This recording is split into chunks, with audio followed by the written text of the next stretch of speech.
God gave Solomon, excuse me, a special gift of wisdom because that's what Solomon asked for. God said, what do you want? He said, I want to be able to make the right kind of decisions. I want to do what's right. And that pleased God. So God gave him a special gift of wisdom. Again, we think that he may have been, or he may be in all the entire world, the most or the wisest person ever to live. Doesn't mean he was sinless, because we know there's some things he did that were inappropriate. Just like the rest of us. If we didn't do anything inappropriate, then we wouldn't need a Savior. Inappropriate, I mean sin. But that was part of God's plan. So, Solomon wrote Proverbs as a book of wisdom, but from God's viewpoint. Now, there are some human examples of things, but when you boil it all down, is what does God think about these situations or these philosophies or these things? He wrote Ecclesiastes, which then, on the other hand, shows the lack of wisdom, and also the results of not having wisdom and the emptiness in life. In chapter 1, Solomon said, all earthly wisdom is it's useless. It's vanity. Now, today, I'm sorry, we're going to talk about several things here. One, natural pleasure. And we'll be in chapters 2 and 3 in Ecclesiastes. And we're looking at 4 different philosophies: natural pleasure, artificial pleasure, accomplishing works, and physical labor. In Ecclesiastes chapter 2, verse 1, Solomon wrote, I said in mine heart, go to now, I will prove thee with mirth, therefore enjoy pleasure. And behold, this also is vanity. I said of laughter, it is mad, and mirth, what doeth it?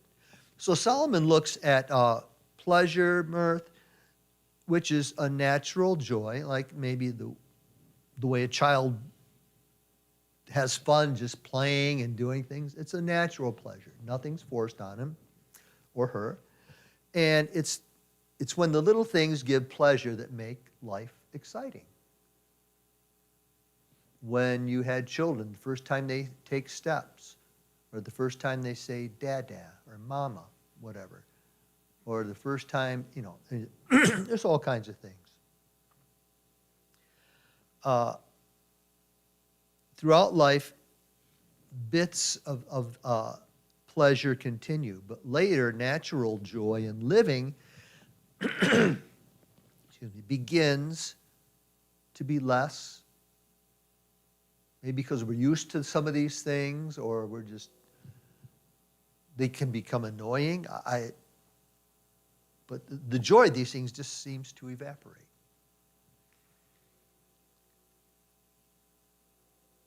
Thus, joy in living occasionally happens, but not often. It's like we have it, but then we need more and more and more and more. Solomon concluded that mirth and laughter are vanity. They don't last. At the moment, again, we enjoy these things. Getting together with family, most of the time. There's always something that can happen, but I remember in college, I just couldn't wait to get home. It was just so good to be back home. Not that I'm against going home, but it's different. It doesn't have the same meaning now. But there is natural joy, but in the end, it really doesn't mean anything, because we lose the focus on that. Or lose the joy of it. Now, there's artificial joy. Pardon me. I'm sorry. So what do people do if they don't have God and they don't have life from above? When they don't have natural pleasure, they seek artificial pleasure. Let's look at verse 2. Chapter 2, verse 3. I sought in mine heart to give unto wine, yet acquainting mine heart with wisdom, and to lay hold on folly, till I might see what was that good. Till I might see what was that good for the sons of men, and they should do under the heaven all the days of their life. So Solomon gave himself to wine and to see its effect as a philosophy of life. And wine produces an artificial sensation of joy, which later can become part of a person's life. When problems come, people find relief in wine, alcohol, drugs, and there's an artificial pleasure. When big troubles come, they often drown themselves in these things. Try to help them cope with the situation. Is it really coping with the situation? No, it's covering it. It's hiding it, or you're trying to get underneath, hiding under the covers. So don't bother me. If I hide it in my covers, the monsters under the bed can't find me. We're trying to hide from our problems. Well, they don't make the problems better. A high rate of alcoholism and drugs exists throughout the world. Some drink every day. Some get drunk on weekends. Some become habitual drunks. If people don't have God, for only He brings true joy, why not get drunk? Why not? We all need help somehow. Just where are we getting the help? What are we searching for? So sometimes people get trapped in these things and they never get out. Family members and those who care about them can pray. Through the years, God has saved some who are trapped in these things. He transforms their lives. It's wise to not condemn these people. We condemn them because maybe we want to make ourselves look better. Well, I can't believe they're doing that. I'd never do that. Well, we're putting ourselves up on a pedestal. Why? Wouldn't it be better? No, it would be better to have compassion and pray for them. Now, some people, when they're drunk, they can get awfully mean. Or if they're on drugs, you can't deal with them. But they need us to pray. They need us to show love. Not to help them in their addiction, but a true love. Now, I want you to think here. So, I'm sorry. Other than alcohol or drugs, what are some other artificial joys that people have?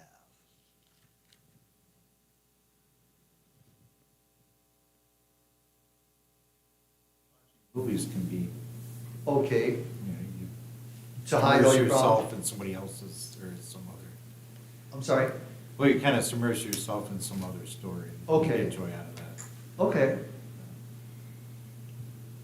So it could be books, or media, like we can say. Okay, good, yeah. Music. Music, okay, drown, yeah. Put on the headphones and ignore everything else that's going around. Yes. Overeating, the wrong things. Food, okay, yeah. If I eat, it'll make me happy.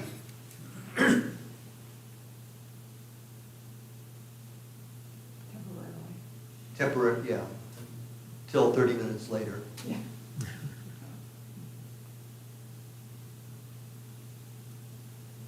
About some people like to buy things, just buy things, whether they need or not. And there are all kinds of things that can that are vain, that don't help us, that we look to, these habits.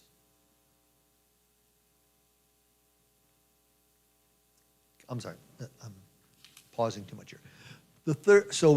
There was natural pleasure, artificial pleasure. Now, how about work? Life's purpose. Or life's purpose? Accomplishing things in life.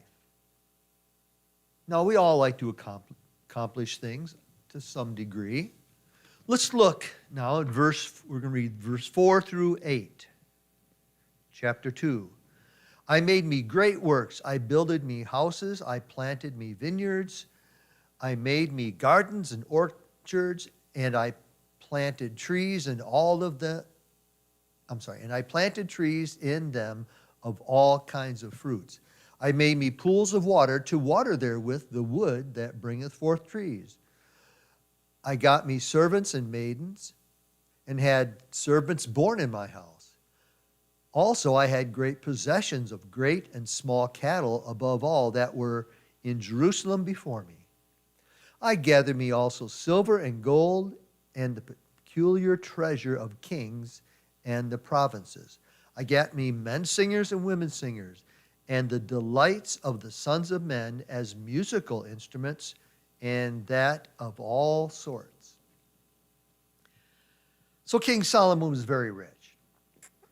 His servants did these different works under his direction. He built beautiful homes. He planted vineyards, gardens, orchards. He made pools, water and lakes. He had many servants, and he had great herds of cattle.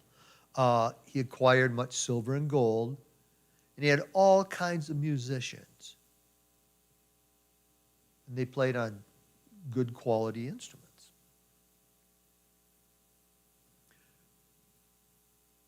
People were employed.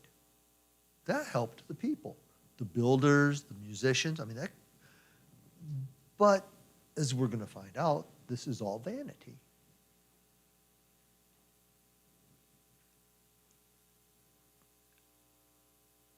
Though people, I'll circle back to that.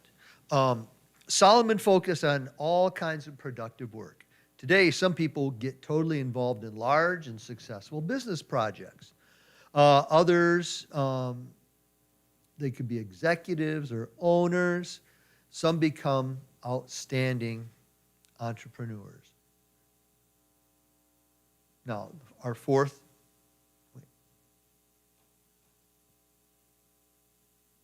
Next part. Work, it's all vanity. When work is life's main focus, it becomes a vanity. A TV host interviewed a well-known reporter and asked her what her main purpose and what was your main enjoyment in life. She said, work. I enjoy my work, and work is my life. To most people, that sounds good. Solomon's right. It's a temporary satisfaction. But in the end, it proves to be vain. What happens if you can't work anymore? No one hires you. You're useless.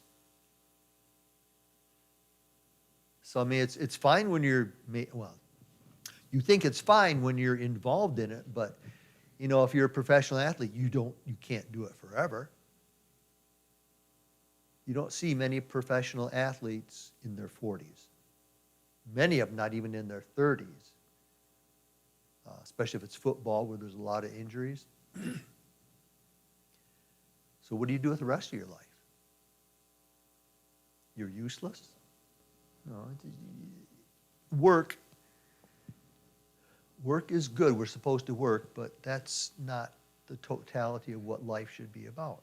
Solomon experienced that his great accomplishments became vanity or emptiness. For all things remain on earth and are empty. Yeah, they remain here. We don't take our treasures or our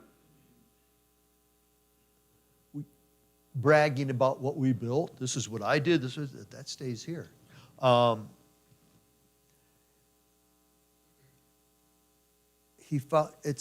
Solomon was wealthy, and he could do everything he wanted and have whatever he wanted. Yet he found that these accomplishments weren't worth it. It was vanity.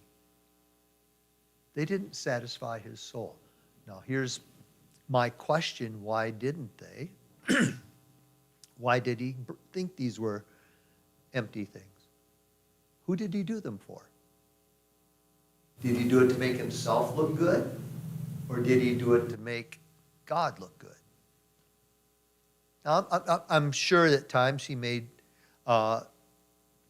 things for God. And is that vain? No. So why would the works be vain? Well, if he did them to make himself look good or for his own pleasure, well, once that, let's say that this orchard is planted and it's growing fruit, once it's done, now what? Did you do it for God? Or once a project is done, now what? You have to move on to something else. And is it always that satisfying?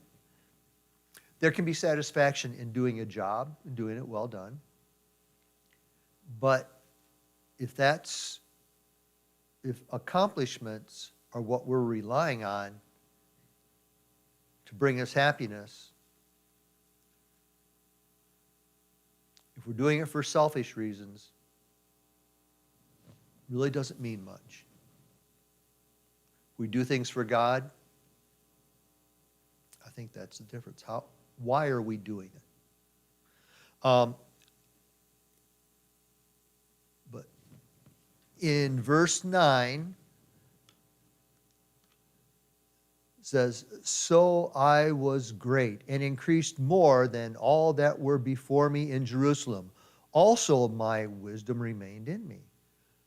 In all of Solomon's experiences, he was not trapped in his experiences, for God had given him that special wisdom from above.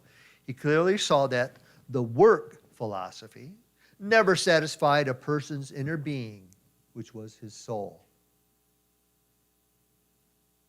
Because Solomon's wisdom was from above, he could see that everything under the sun was futile. Yes, he did these things, and he had God's wisdom enough in retrospect to say, that didn't satisfy me. He realized it. He realized, but just like the rest of us, we still do things that are not right or for the wrong reason. It says they're not satisfying. Labor is vanity. Verse 10, "And whatsoever mine eyes desired, I kept not from them. I withheld not my heart from any joy. For my heart rejoiced in all my labor, and this was my portion of all my labor. Then I looked on all the works that my hands had wrought, and on the labor that I had labored to do, and behold, all was vanity and vexation of spirit. And there was no profit under the sun." Solomon examined labor and physical work, and some people say, "I just want to get busy with my hands." Okay, good. But some people get involved with physical activities of all kinds. Now, it could be work, it could be sports, it could be all kinds of things. I got to be busy doing something. He concluded that labor or effort was vanity and had no profit under the sun. For if we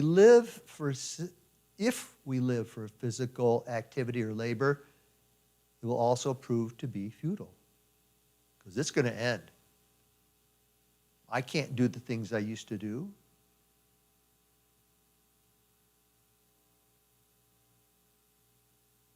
Probably most of us in here, I used to be able to jump 2 or 3 steps at a time down. I don't dare do that now. I'd love to, but I don't because I know better. The things we used to do, we just can't do anymore. And so physical activity, though we need to do it, but that's not the goal of life. We have to clean, cook, build, wash, mend, tend to things. Solomon saw that natural pleasure and artificial joy, wine, or accomplishing great works and physical labors are all vanity at the end of life. Everything you've done when you're on the deathbed doesn't help you.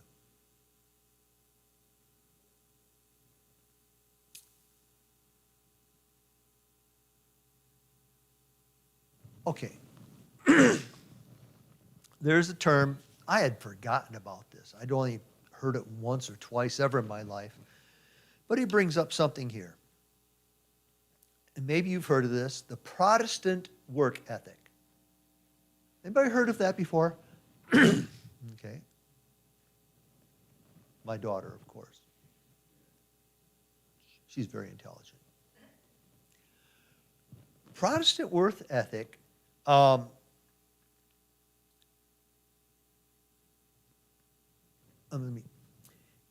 however, if we know God and live for Him, our work is not empty or futile. Work and labor then have a sacred meaning or a sacred cause because they're done for God. And that makes all the difference. In years past, it was called the Protestant work ethic. For the Christian carpenter, janitor, housekeeper, business, and professional person, all saw God in their work, and they did their best for God. Thus, all their efforts had a holy calling. This was the philosophy of that. And most of you know this verse, Colossians 3:23, whatsoever ye do, do it heartily as to the Lord and not unto men. God's people shall always do their work as unto God. This means doing the best job we can, for God sees all that we do. It also means giving an honest day's work for a payday. Somebody published or did a research and published a report that in an 8-hour workday, people worked 6 hours. Now, if you're on an assembly line, you're working, you can't step away. If you're in an office, you could step away. And maybe no one would know what you're doing. People that work from home, it was said that they can a lot of times get their work done in an 8-hour day. They can get their work done in 4 or 5 hours because there's not other distractions taking them away. They can just get busy, do work, and be done with it early. And my first concept of that was homeschooling.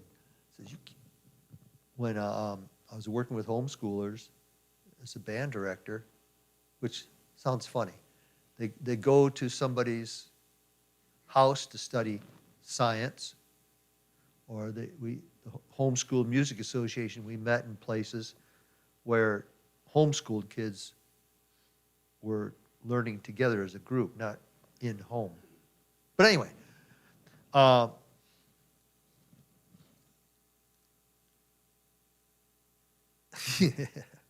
where was I? Yeah. Oh yeah, the work ethic. Get your work done early. Well, homeschool is because they didn't have to have this, that, and this, that. They could get their a lot of times they could get their work done if they got up at 8 o'clock or start at 8 o'clock. By noon, they were done. Again, there weren't the interruptions or other kids causing trouble so you couldn't learn or, all kinds of things. They can get to it.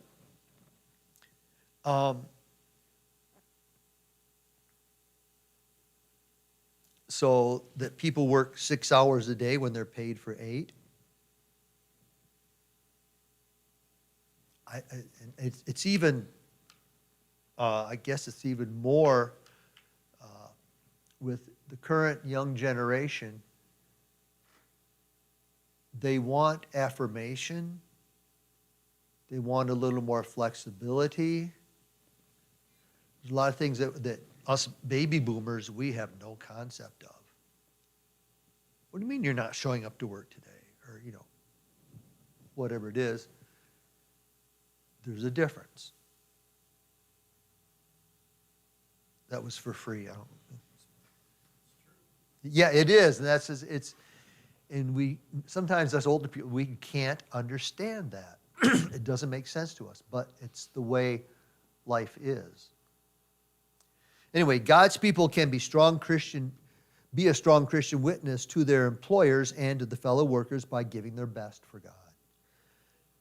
And the Christian philosophy of work often earns the person a promotion.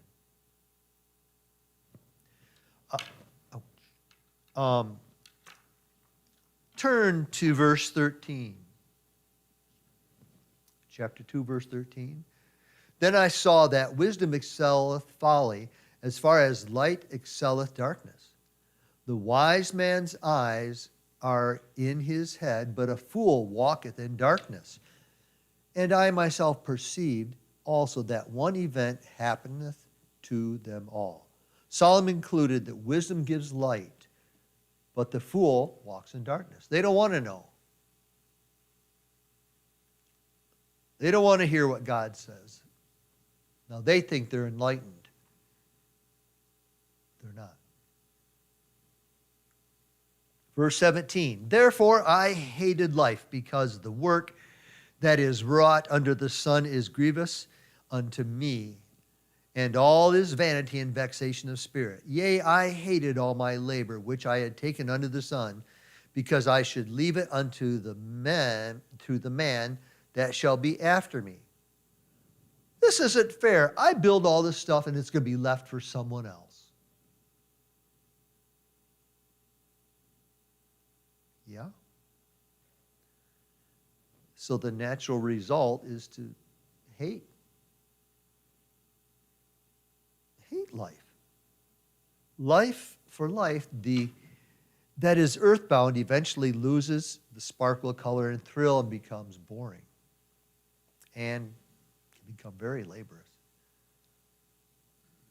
Many experience these feelings, but only a few probably verbalize them. Verse 20, therefore I went about to cause my heart to despair of all the labor which I took under the sun. So Solomon says, I despaired the work that I did here on earth. When people despair, they can easily become cynical or fatalistic. Okay, fatalistic. What does that mean? You know what the definition is without looking it up? I saw Andy scrunch. Fatalistic means it's going to happen anyway. There's nothing you can do. It's sort of mechanical. It's just the way life is. You can't run from it. It's just going to happen. Verse 23. For all his days are sorrows, and his travail grief. Yea, his heart taketh not rest in the night. This is also vanity. There is nothing better for man than he should eat and drink, and that he should make his soul enjoy good in his labor. This also I saw, that it was from the hand of God. Man's best solution is eat and drink and make his soul enjoy good in all that his labor or physical activity. Verse 26, for God giveth to a man that is good in his sight wisdom and knowledge and joy. But to the sinner he giveth travail, to gather and heap up, that he may give to him that is good before God. This also is vanity and vexation of spirit. He perceives that God rewards the good and punishes the evil.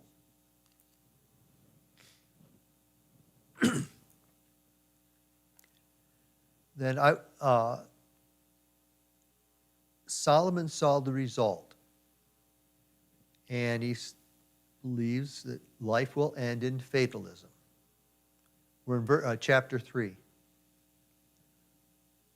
Most people know these, and I wonder if this is, again, when we know Hebrew poetry, if this is really supposed to be a poem because it compares one and the other. This, but then there's this. And so 1 through 8, to everything there's a season and a time to every purpose under heaven. A time to be born, a time to die.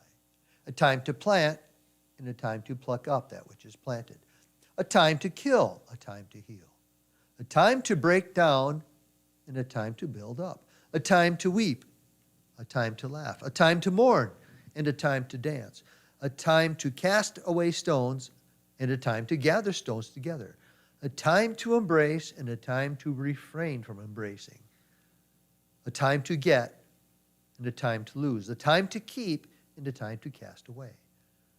A time to rend, and a time to sow. A time to keep silence, and a time to speak. A time to love, and a time to hate. A time of war, and a time of peace. So fatalism is seeing life with people as just mere victims in a mechanical world of balances. It's going to happen. This is the pendulum swings. We're happy, we're sad, we kill, we heal, we plant, we pluck up. It just goes back and forth, and this is called fatalism. And this is a common philosophy, evidently, that is among well-educated and the uneducated of the world.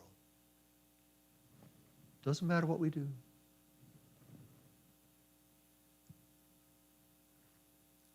Unless we what?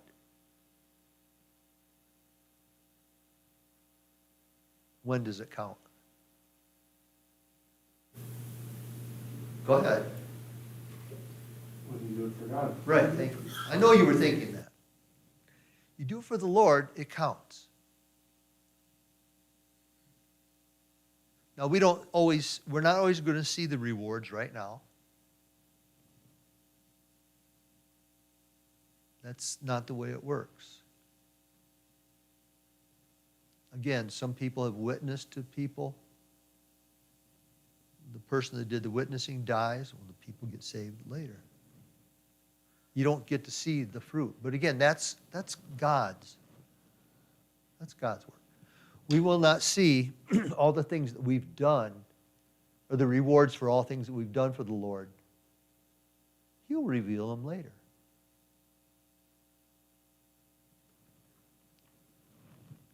But our attitude is to be, these things are useless for non-believers. So you became president of the United States. What's that going to do for you when you're dead? Oh, so you built a nice house and had 8 kids. Oh, they all, you took them to church, and they all accepted Christ, and they're living faithfully? Yeah. That's not vain. What do we do with, how do we do and what do we do with the work? What do we use? What do we use our talents for? What do we use our gifts for? Self-promotion, or do we do it to bring God glory?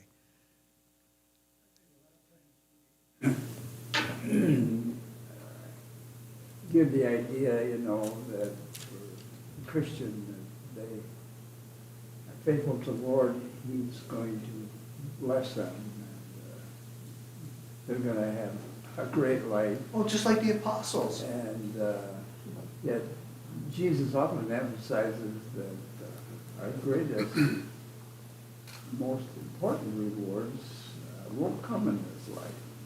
Exactly. The life to come. He often makes that contrast, and so, but sometimes we turn it around. God is going to bless us, and we're going to have everything. That's Prosperity simply not gospel. always the case. Right. Yeah, I mean, you again, everybody, the prosperity gospel people, how do they respond?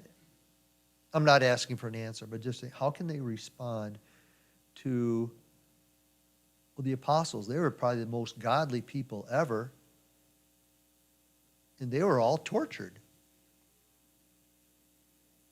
That doesn't make sense. It's right, our goal should be later. Or again, lay up treasures in heaven. That's where it should be. All right, and we don't, will we get some things here on earth? Yeah. But that should not be our goal. If God gives us those things, fine. But our main goal is to glorify Him. Again, I'm going to say it again. A ray has a starting point and goes on eternal. This little bit of graphite at the end of my pencil here, that's my lifespan. That's all eternity. What really adds up? Not that. This is very little. It sort of means a lot to us right now when we're living it, but in eternity's sake, our life is almost nothing. Eternity it's forever. It's hard to comprehend. Let's do our best to do our things for God so we don't think everything that we've done in this life is vain. Let's pray. Lord, thank you so much for these people, old and young and women and men. Thank you for the wisdom you give us, and help us to think of these things that Solomon learned and that he spoke of and wrote, that we would make the wise choices, the right choices. You love us. Lord, help us to show more and more our love for you. In Jesus' name.